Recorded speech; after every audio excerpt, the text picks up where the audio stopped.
योगिनी एकादशी व्रत।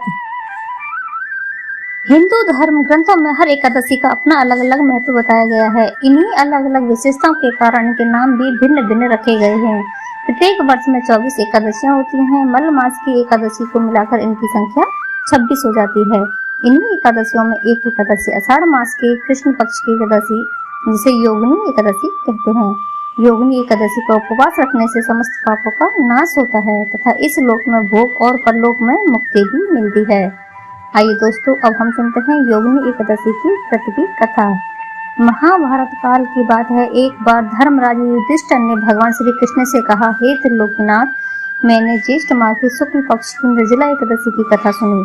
अब आप कृपा करके आषाढ़ माह के कृष्ण पक्ष की एकादशी की कथा सुनाइए। इस एकादशी का नाम तथा महात्म्य क्या है, सो अब मुझे विस्तार पूर्वक बताएं। श्री कृष्ण ने कहा, हे पांडुपुत्र, आषाढ़ माह के कृष्ण पक्ष की एकादशी का नाम योगिनी एकादशी है। इसके व्रत से सभी पाप नष्ट हो जाते हैं। यह व्रत इस लोक में भोग तथा परलोक में मुक्ति देने वाला है। हे धर्मराज, यह एकादशी तीनों लोकों में प्रसिद्ध है। इसके व्रत से सभी पाप नष्ट हो जाते हैं। तुम्हें मैं पुराण में कही हुई कथा सुनाता हूँ, ध्यान पूर्वक श्रवण करो। कुबेर नाम का एक राजा अलकापुरी नाम की नगरी में राज्य करता था। वह शिव भक्त था। उनका हेममाली नामक एक यक्ष सेवक था, जो पूजा के लिए फूल लाया करता था।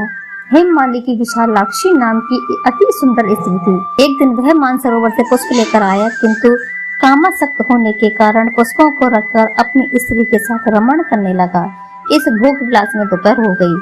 हेममाली की राह देखते देखते जब राजा कुबेर को दोपहर हो गई, तो उसने क्रोध पूर्वक अपने सेवकों को आज्ञा दी कि तुम लोग जाकर पता लगाओ कि हेममाली अभी तक पुष्प लेकर क्यों नहीं आया। जब सेवकों ने उसका पता लगा लिया तो राजा के पास जाकर बताया, हे राजन, वह हेममाली अपनी स्त्री के साथ रमण कर रहा है। इस बात को सुन राजा कुबेर ने हेममाली को बुलाने की आज्ञा दी। डर से कांपता हुआ हेममाली राजा के सामने उपस्थित हुआ। उसे देखकर कुबेर को अत्यंत क्रोध आया। उसके होठ फड़फड़ाने लगे। राजा ने कहा, अरे अधम, तूने मेरे परम पूजनीय देवों के भी देव भगवान शिव जी का अपमान किया है। मैं तुझे श्राप देता हूँ कि तू स्त्री के वियोग में तड़पे और मृत्यु लोक में जाकर कोढ़ी का जीवन व्यतीत करे। कुबेर के श्राप से वह तत्क्षण स्वर्ग से पृथ्वी पर आ गिरा और कोढ़ी हो गया। उसकी स्त्री भी उससे बिछड़ गई। मृत्यु लोक में आकर उसने अनेक भयंकर कष्ट भोगे, किंतु शिव की कृपा से उसकी बुद्धि मलिन न हुई। उसे पूर्व जन्म की भी सुध रही। अनेक कष्टों को भोगता हुआ तथा अपने पूर्व जन्म के कुकर्मों को याद करता हुआ वह हिमालय पर्वत की तरफ चल पड़ा। चलते चलते वह मार्कंडेय ऋषि के आश्रम में जा पहुंचा। वह ऋषि अत्यंत वृद्ध तपस्वी थे। वह दूसरे ब्रह्मा के समान प्रतीत हो रहे थे और उनका वह आश्रम ब्रह्मा की सभा के समान शोभा दे रहा था। ऋषि को देखकर हेममाली वहां गया और उन्हें प्रणाम करके उनके चरणों में गिर पड़ा। हेममाली को देखकर मार्कंडेय ऋषि ने कहा, तूने कौन से निकृष्ट कर्म किए हैं जिससे तू कोढ़ी हुआ और भयानक कष्ट भोग रहा है। महर्षि की बात सुनकर हेममाली बोला, हे मुनि श्रेष्ठ, मैं राजा कुबेर का अनुचर था। मेरा नाम हेममाली है। मैं प्रतिदिन मानसरोवर में फूल लाकर शिव पूजा के समय कुबेर को दिया करता था। एक दिन पत्नी सहवास के सुख में फंस जाने के कारण मुझे समय का ज्ञान नहीं रहा और दोपहर तक पुष्प न पहुंचा सका।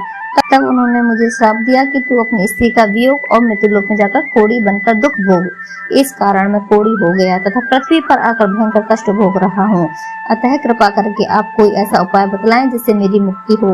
मार्कंडेय ऋषि ने कहा, हे हेममाली, तूने मेरे सम्मुख सत्य वचन कहे हैं, इसलिए मैं तेरे उद्धार के लिए एक व्रत बताता हूँ।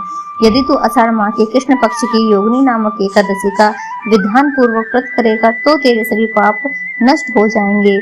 महर्षि के वचन सुन हेममाली अति प्रसन्न हुआ। उनके वचनों के अनुसार योगिनी एकादशी का विधान पूर्वक व्रत करने लगा। इस व्रत के प्रभाव से अपने पुराने स्वरूप में आ गया और अपनी स्त्री के साथ सुख पूर्वक रहने लगा। भगवान श्री कृष्ण ने कहा है, हे राजन, इस योगिनी एकादशी की कथा का फल 88,000 ब्राह्मणों को भोजन कराने के बराबर है। इसके व्रत से सभी पाप नष्ट हो जाते हैं और अंत में मोक्ष प्राप्त करके प्राणी स्वर्ग का अधिकारी बनता है। आशा करती हूँ दोस्तों, आप सभी को यह योगिनी एकादशी की कथा पसंद आई होगी। वीडियो देखने और सुनने के लिए आप सभी का बहुत बहुत धन्यवाद।